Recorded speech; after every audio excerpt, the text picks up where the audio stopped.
Hi வாங்க இன்றைக்கி ஊர் சைட்லலாம் வைக்கிற மாதிரி நல்லா வறுத்து அரைச்ச மட்டன் குழம்பு தான் வைக்க போகிறோம்.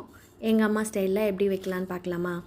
கொஞ்சமாக ஒரு பேனில் எண்ணெய் ஊற்றி வர கொத்தமல்லி வர மிளகாயை ஃபஸ்ட்டு நல்லா வறுத்து மிக்சியில் அரைச்சி எடுத்து வச்சுக்கோங்க. அது கூடவே ஒரு பேனில் உளுத்தம் பருப்பு சின்ன வெங்காயம் எல்லாம் போட்டு நல்லா வதக்கி விடுங்க. சின்ன வெங்காயம் கொஞ்சம் நிறையா போட்டிங்கன்னா டேஸ்ட் நல்லாயிருக்கும். அது கூடவே இஞ்சி பூண்டு கருவேப்பிலை எல்லாம் போட்டு நல்லா வதக்கி விட்டுருங்க. அது லேசாக வதங்கினதுக்கப்புறமா ஜீரகம் மிளகு போட்டு அடுப்பு ஆஃப் பண்ணிவிடுங்க. அது நல்லா ஆறுனதுக்கப்புறமா எடுத்து ஏற்கனவே அரைச்சி வச்சுருக்கிறதோடு போட்டு ஒரு மசாலாவாக அரைச்சி எடுத்து வச்சுக்கலாம். இப்போ ஒரு குக்கரில் கொஞ்சமாக எண்ணெய் ஊற்றி கருவேப்பிலை போட்டு நம்ம வாஷ் பண்ணி வச்சுருக்க மட்டனை எடுத்து உள்ளே போட்டு நல்லா வதக்கி விடுங்க. அது லேசாக வதங்கி வர டைமில் நம்ம அரைச்சி வச்சுருக்க மசாலாவை எடுத்து உள்ளே ஊற்றி கொஞ்சமாக உப்பு போட்டு நல்லா வதக்கி விடுங்க. இப்போ கொஞ்சம் தண்ணி ஊற்றி ஒரு 7லேருந்து ஒரு 8 விசில் விடுங்க. மட்டன் நல்லா வேகட்டும். அதுக்குள்ளார நம்ம கொஞ்சமாக தேங்காய் சோம்பு வச்சு ஒரு மசாலா அரைச்சி வச்சுட்டு அது நல்லா ப்ரெஷர் ஆறுனதுக்கப்புறமா இப்போ நம்ம தேங்காவை எடுத்து உள்ளே ஊற்றி நல்லா கொதிக்க விடுங்க.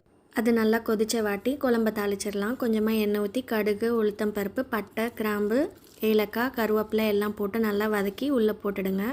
கடைசியாக கொத்தமல்லி இலை தூவி எடுத்து சர்வ் பண்ணுங்கள். டேஸ்ட் நல்லாயிருக்கும்.